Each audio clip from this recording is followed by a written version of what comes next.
The television news leader for South Georgia and North Florida, this is Channel 6, WCTV. Eyewitness News. From around the region, the most complete report of news, sports, and weather from the area's #1 news team. Now, live from Television Center, here is Julie Phillips. Good evening. Billy Isaacs, whose testimony helped send his brother Carl Isaacs to death row for the all-day slayings 15 years ago, repeated his story today at his brother's retrial. Carl Isaacs and 2 other men were found guilty in 1973 for killing 6 members of the South Georgia farm family, but the convictions were overturned.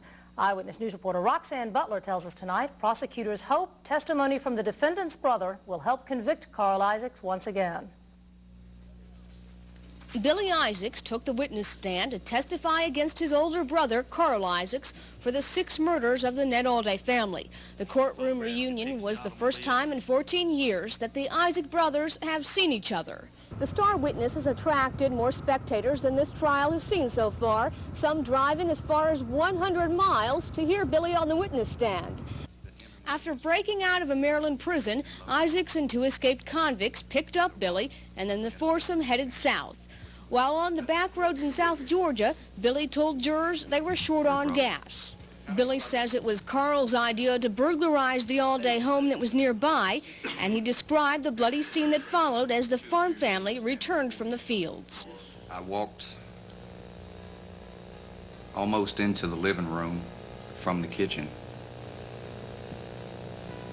There were several shots from the bedroom that Carl had taken the man into. The victims included Ned Alday, his brother, 3 sons, and daughter-in-law Mary Alday, who, according to Billy's testimony, survived longer than the 5 male victims, but suffered more. She had a pantsuit top, which was pulled up around her breast. The bottom part of her pantsuit was completely off. Billy went on to testify that Mrs. Alday had been repeatedly sexually assaulted and then was later taken to a wooded area where she was shot to death. The defendant's younger brother's testimony was the key that resulted in Isaac's 1974 conviction. Prosecutors hope that his reaccount of the brutal slayings this time will again persuade the jury to reconvict Isaacs. Roxanne Butler, Channel 6 Eyewitness News, Perry, Georgia. A congressional subcommittee will conduct hearings this week on a settlement involving all-terrain vehicles. The Consumer Product Safety Commission last month reached an agreement with manufacturers to ban production of 3-wheel ATVs, warn consumers about the dangers of both 3- and 4-wheel vehicles, and start driving training for people who buy them.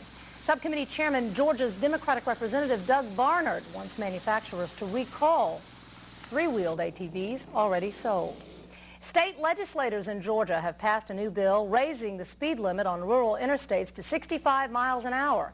But Governor Joe Frank Harris is holding it up while calling for a mandatory seatbelt law. State troopers are warning drivers that a higher speed limit will mean stricter enforcement. Drivers now are often allowed up to 10 miles over the limit before being ticketed. Georgia State Patrol Commander Curtis Arp says under the new law, some of that leeway would be eliminated. 2 pedestrians were struck by cars and killed this weekend in 2 separate accidents in Tallahassee. A 7-year-old boy, Benjamin Farmer, ran down a driveway and into the path of an approaching car this afternoon. And last night, a 43-year-old man, Glenn Edward Lamb, was crossing Appalachia Parkway when he walked into the path of a Tallahassee police car. No charges have been filed in either accident. Near Los Angeles, California, more than 15 fire companies have been battling a blaze caused by a freight train derailment last night. 1 crew member was killed and 2 others injured. A signal about a mile away from the crash site gave a green light to the 72-car freight train, which slammed into a parked 67-car freight train. Diesel fuel tanks on the locomotives erupted in a fireball that consumed a delicatessen and a small wooden church. Recent violence in the West Bank prompted some 10,000 Israelis to demonstrate in Nazareth today. They were protesting the way the government has handled the recent disturbances. Some waved Palestinian flags and others held black banners listing the names of those killed in recent unrest. There were scattered outbreaks of trouble in the West Bank today, with groups of stone-throwing Palestinians clashing with police firing tear gas. And in Tel Aviv, Israeli demonstrators carried signs calling for Israel to withdraw from the occupied territories. There was protest in Tallahassee today. Pro-life demonstrators picketed outside a women's health and counseling clinic as part of Sanctity of Life Week. This is the 15th anniversary of the U.S. Supreme Court decision that gave women the right to have abortions. An estimated 75 marchers kept the protest low-key, expressing their views only with signs. Big Bend Right to Life President Carol Griffin says this has been the most successful Sanctity of Life Week since the group started observing it 5 years ago. And still ahead on Eyewitness News, Democratic presidential hopefuls square off in debate in Iowa. That story and more when Eyewitness News returns.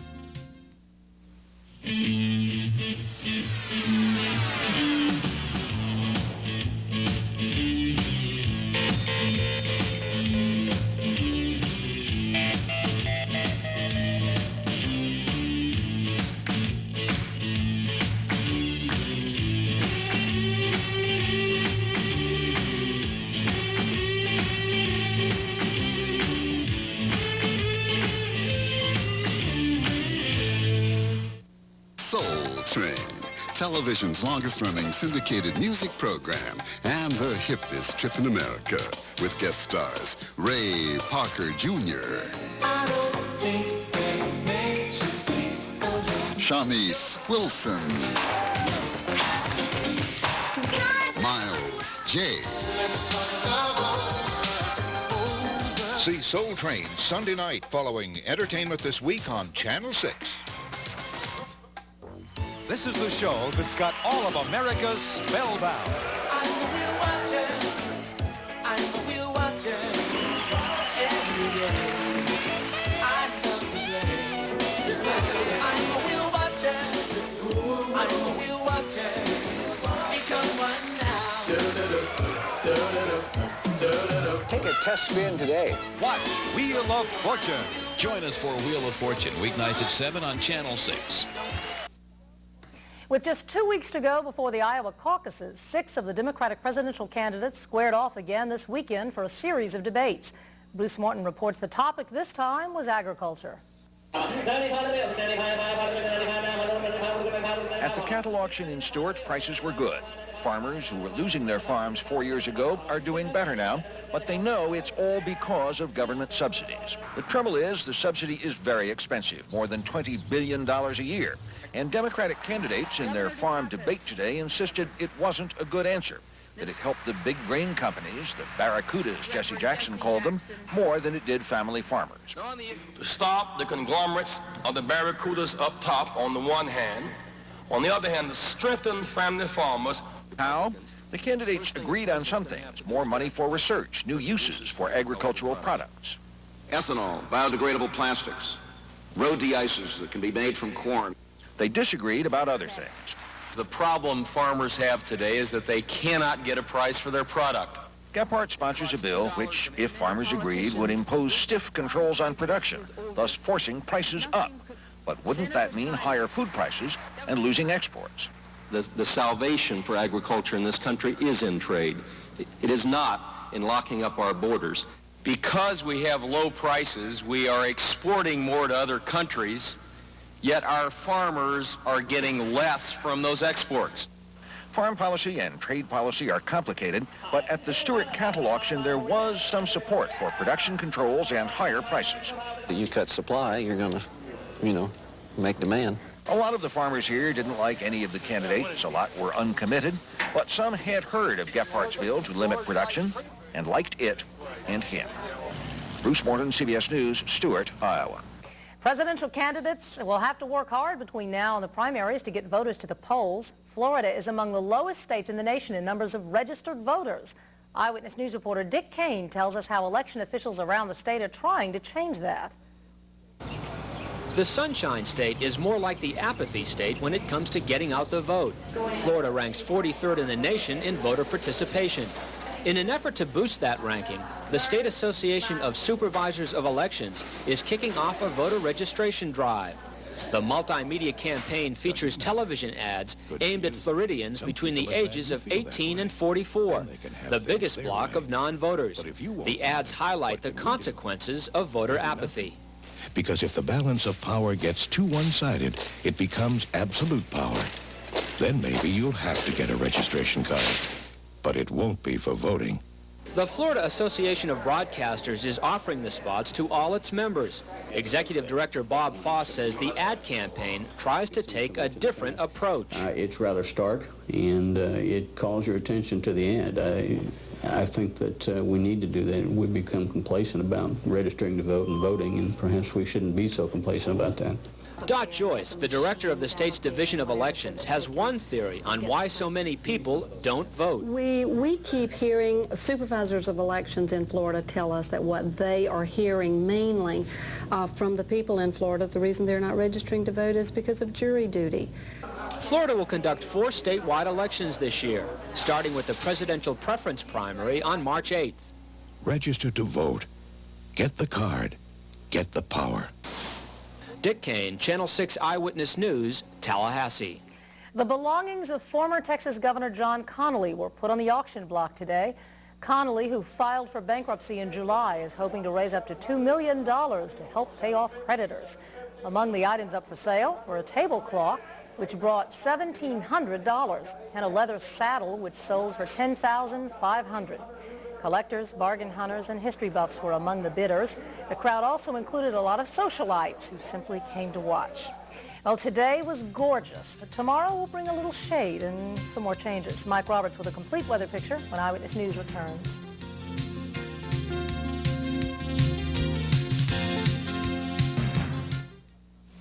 Another 30 seconds of common sense. The new Hyundai Excel 4-door sedan versus another durable vehicle with a trunk. Both have plenty of room, both come fully carpeted, and both work for peanuts. But how does comparing the Excel to an elephant make sense? Because at just $57.95, this Excel is the lowest priced 4-door sedan in America. And comparing it to anything else with a trunk just wouldn't hold water. Test drive an Excel at Bill Thomas Hyundai in Tallahassee. We sell cars that make sense.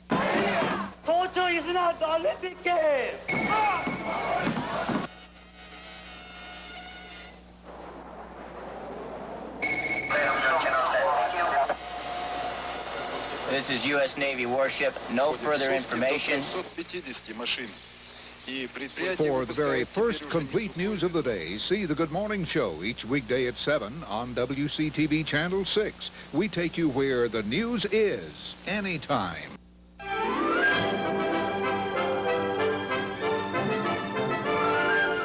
This Saturday night on the WCTV King's Movie. What about us?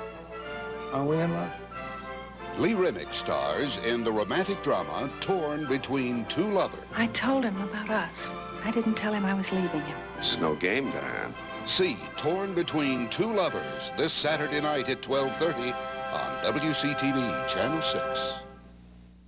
Well, Mike Roberts, you've once again graced us with your presence on a Saturday night, and you've brought with you some clouds. Thanks a lot. Well, as a matter of fact, it's clear now, but clouds are on the way. They're poised just over the horizon. That's what I hear. And those clouds are likely to form tomorrow's weather. Now, they'll hold off on the rain, but it's still a likelihood come later tomorrow. Here's the way things have been going on. Notice, and it's very important, we are below normal. Winter continues in a big way in Dixie. We're no exception. There you see the normal range. Notice this morning's lows in Thomasville and Tallahassee. Thomasville holds it at 27 degrees. Now that's off the record pace set in 1985 at 21, but still plenty cold enough. We've not added anything to our rainfall totals so far, but that's a total that will likely change come tomorrow night or into Monday morning. Just over 4 inches so far for the month. Right now, clear skies and 33 degrees, 82% the relative humidity. By the way, we'll trim a scant handful off that temperature for the nighttime low. Wind is calm and the barometer 30-14 and steady on. Here's the way things are situating themselves. Now, I want to draw attention to what's happening out west. Windy, it says, windy indeed. 40 miles west of Denver. Hang on to your chairs. 120-mile-per-hour winds recorded. Likewise, at Denver, 92-mile-per-hour winds recorded. Things are howling other than wolves out west, and that's likely to continue for at least the next 12 to 18 hours or so before these winds finally subside. Very strong weather systems causing something of a funneling effect out there, drawing this air down between them. And cold air it is. Notice most of the United States is under the influence of an extreme chill. Of course, we're no exception. Things are likely to change a little for us, though, as we said. Temperatures are going to stay, well, I guess rather moderate for this time of year through tomorrow, especially with that cloud blanket. But then it's going to get cold and nasty for us come Monday and Tuesday nights. Look, if you would, most of the precipitation in the United States is locked up to the north, and it's the sort of thing that you'd expect in the north this time of year, 2 to 4 inch snowfall amounts. Some of those further confounding travelers and folks that have walks to shovel by the fact that the wind is aggravating them into 2 and 3 foot drifts in some locations. Now, for us, most of the south remains clear. We're the beneficiaries of high pressure. But as that high pressure slips, a system that is really just forming in its infancy in Mexico is going to be toddling along across the Gulf Coast, and by the time it hits its adolescence, it will certainly make us a little soggy. Julie likes this quite a bit. Of course, she's always an admirer of prose. Anyhow, here's the way it's likely to look. We'll leap ahead into the early hours of next week. What that means is lots of wetness headed our way. This will likely be coming on sometime Sunday night. It will stay just a tad soggy, and then it will get downright rainy as we head into Monday. Of course, increasing cloudiness will be a symptom of that, and that's something that we'll have to endure through most of tomorrow. In the meantime, though, lots of weather remains locked up in the north, and it's all the kind of weather that you would ordinarily associate with winter. Here's the way things are going on in terms of a forecast for us, beginning with color weather radar. This is the look that we get right now. It's not a look that we'll enjoy too awfully long. Increasing cloudiness will be the way things happen. On the Gulf Coast first, scattered rain and sprinkles. There you see the sun index for tomorrow, inconsequential. Seas, 1 to 4 feet, light to moderate chop on bays, that all driven up by winds of up to 15 knots. Sunset at 6:07. That forecast, fair skies tonight, 30 degrees. That's trimming 3 off what we have now. Increasing cloudiness tomorrow, 56 degrees, 20% rain coverage later in the day, growing to 60% by Sunday night, and into Monday, 70% rain coverage after a daytime of 49. And that's what you see, Julie. Increasing cloudiness, chance of rain. Thanks, Mike. Somehow you make it sound comforting. Good to have you with us tonight. In sports, the Florida State Seminoles continue their surprise play with another Metro Conference victory. And on the whole, the Boston Celtics would have rather been anywhere than Cleveland tonight. Ken Tomash in for Scott Atwell next with Eyewitness Sports.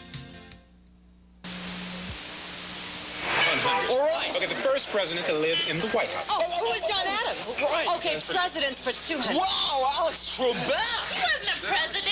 Jeopardy! History for $200. The answer is the site of Napoleon's last defeat. Mike. What is Waterloo? Correct. I'll take potent potables for $100. Gee, the drinks in this place are expensive. The answer is gin and vermouth. Oh, what's in a martini? Good. I'll take food for thought for 300. Let's make this an audio daily double. Why will my fried eggs be scrambled today? That's right. It's time for Final Jeopardy. Final Jeopardy? Oh. The category is Ancient Egypt. The Final Jeopardy answer is exact chemical formula of the fluid used to embalm King Tut. King Tut? Put it on my tab.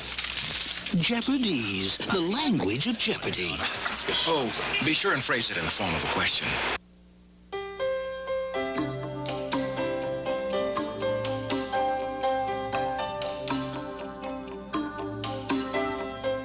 Moultrie, Georgia, the county seat of Colquitt County, is home each October to the Sunbelt Agricultural Expo. It's the largest, most prestigious farm show in the Southeast. At Channel 6, we're on top of the world with our new 2,000-foot tall tower and pleased to serve the Moultrie, Colquitt County area. CBS, oh yeah.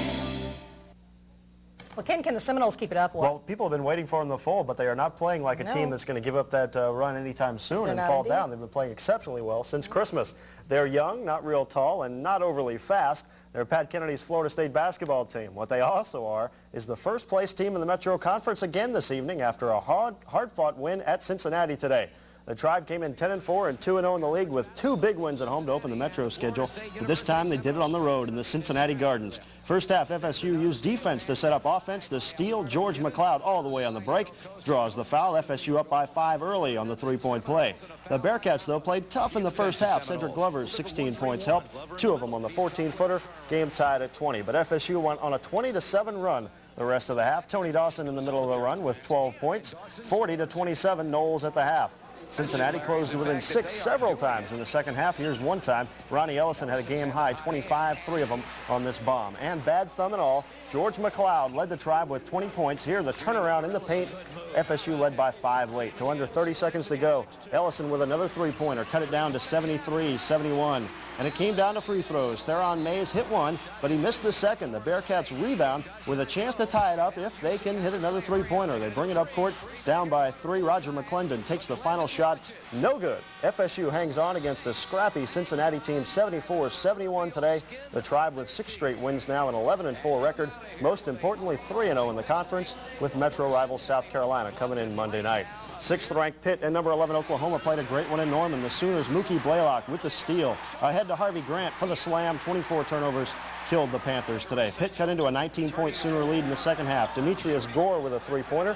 Then, after a furious rally under the hoop, Pitt's Jerome Lane comes up with the ball and sticks it back in. Pitt trailed 81-78, but the Sooners stole another pass with just 2 seconds to go, and number 11 Oklahoma upsets Pitt 86-83. Meantime, at Freedom Hall in Louisville, the Cardinals' LeBradford Smith on the jam from the steal from Everett Stevens. So Everett Stevens returns the favor, strips the ball from Smith, and takes it the other way for a can you top this jam. Purdue up by 6. And just for good measure, Stevens doing it from the outside, too. The three-pointer, he finished with 19 points. Second half, the Cards rallied, but the Boilermakers hung on. Stevens, the alley-oop to Todd Mitchell. Purdue keeps the nation's longest winning streak alive at 16 games, 91-85 over Louisville. Elsewhere, 4th-ranked Kentucky over LSU by 15, 76-61. Duke blew out Wake Forest 103-70. Midwest upset. Missouri ran Iowa State out of the gym 119-93. Florida over Tennessee 76-56. In that game, Vernon Maxwell became the Gators' all-time leading scorer. Alabama over a tough Ole Miss squad 73-66 earlier today.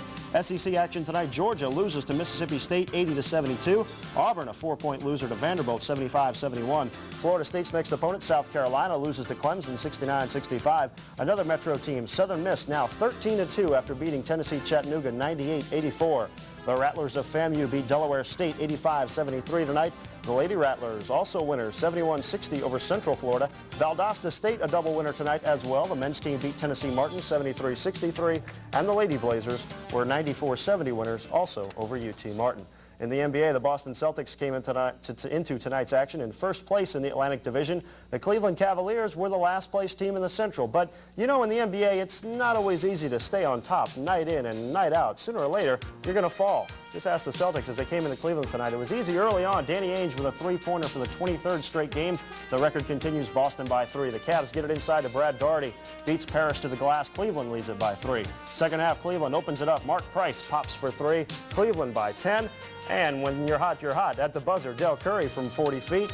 Cleveland upsets Boston tonight 119-100. Elsewhere in the NBA, Chicago beat Golden State 121-94. It was Dallas over Milwaukee 113-97. San Antonio clipped LA 106-100.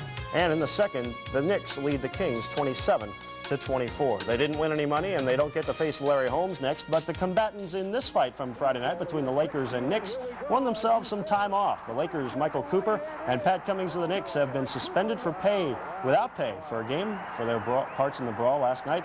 Neither guy, though, quite ready to tangle with Mike Tyson just yet. So you say, Ken, there was no pro football today. The Super Bowl isn't until next week. Well, you're half right. Super Bowl 22 is next Sunday at 6 from San Diego. But the pros today were first-timers to football paychecks, the top college players beginning their pro careers at the Senior Bowl game in Mobile, Alabama. Second quarter, Syracuse quarterback Don McPherson goes up top deep to Tennessee wide receiver Anthony Miller. The 53-yard play put the North squad up 14-0 in this war between the states. Second half, South quarterback Jeff Berger of Auburn is intercepted by Vincent Brown of Mississippi Valley State. The big guy rumbles on down the sideline all the way to the south 1-yard line. From there, the country's leading rusher, Ickey Woods. Who? Ickey Woods from UNLV goes over from the 1 to make it a 21-0 lead for the North. The only offense the South could muster came from the arm of Mayo's Kerwin Bell. The former Gator quarterback hit South Carolina's Sterling Sharp in the fourth quarter for 60 yards and a touchdown, but it was too little too late as the North beats the South 21-7. On the pro golf circuit, Jay Haas holds the lead 4 rounds into the Bob Hope Desert Classic in California. A 5-under par 68 today has him at 20 under after 72 holes of the 90-hole event. Bob Tway is a shot back at 19 under. Former Seminole Paul Azinger hanging 2 strokes back at -18. Mark O'Meara and David Edwards share 4th place at 15 under. And you have your choice of 3 good periods of fishing game activity on Sunday. The first one's for the early bird, 3 till 8 in the morning. Lunchtime, 11 a.m. till 1 looks good too, but the very, very best time comes between 4:30 in the afternoon and 9 at night. Tight lines and good fishing. And Julie, that's sports. Thanks, Ken. Good to have you with us tonight. And coming up, the chance to meet some celebrities, but there are strings attached. The story when Eyewitness News returns. From Atlanta's dynamic Metro Church comes a message of hope for troubled times. Dr. Richard Lee, pastor of exciting Rehoboth Baptist Church, says, there's hope for you. There's hope in a world of confusion, a light in the darkness, hope. In a day of many questions. See There's Hope, Sunday morning at 8 o'clock on WCTV Channel 6.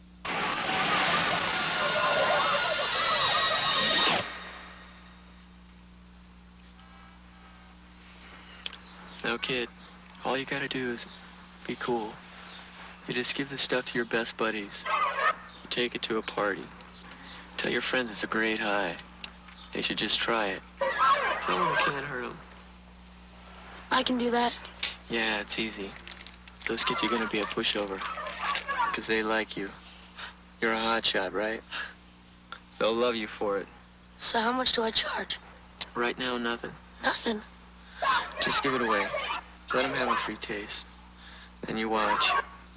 You watch and you see who comes back for more. And then I start charging. You're a smart kid.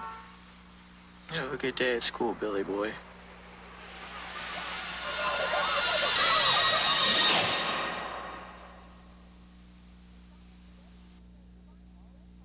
And finally, today's newsmakers are tomorrow's puppets, at least for master puppeteer Sid Croft. His latest batch pokes fun at Washington and star in a production called D.C. Follies. Close the door behind you, Mr. Nixon. We'll do that for him.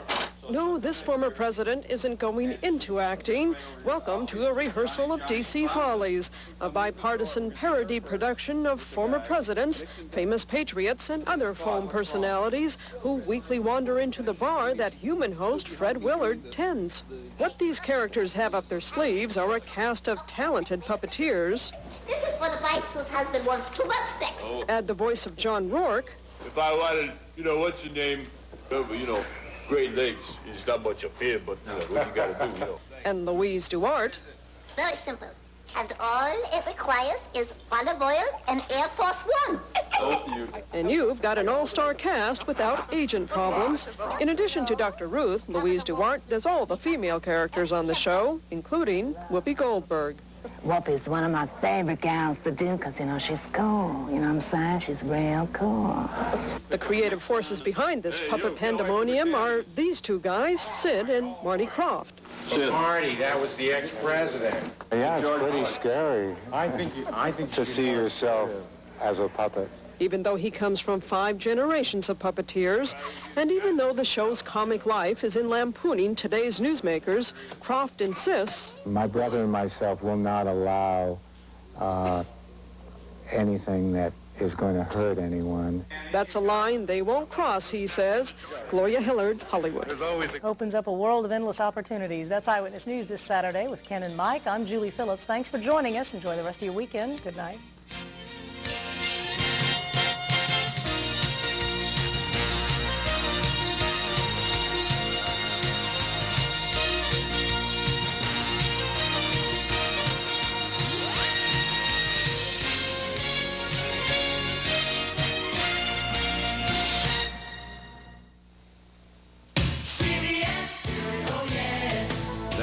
shootout at high noon right here on Channel 6. The Georgetown Hoyas and the Syracuse Orangemen go at it in NCAA action. 2 o'clock, and this is the place to catch John Madden and Pat Summerall as they pick their NFL All-Pro team. Then at 3:30, back to the hoops and the hardboards as the Lakers go against the Supersonics in NBA action. All right here on Channel 6 and CBS. Oh, yes. CBS, oh yes. This is Channel 6, WCTV, Thomasville, Tallahassee, and Crawfordville.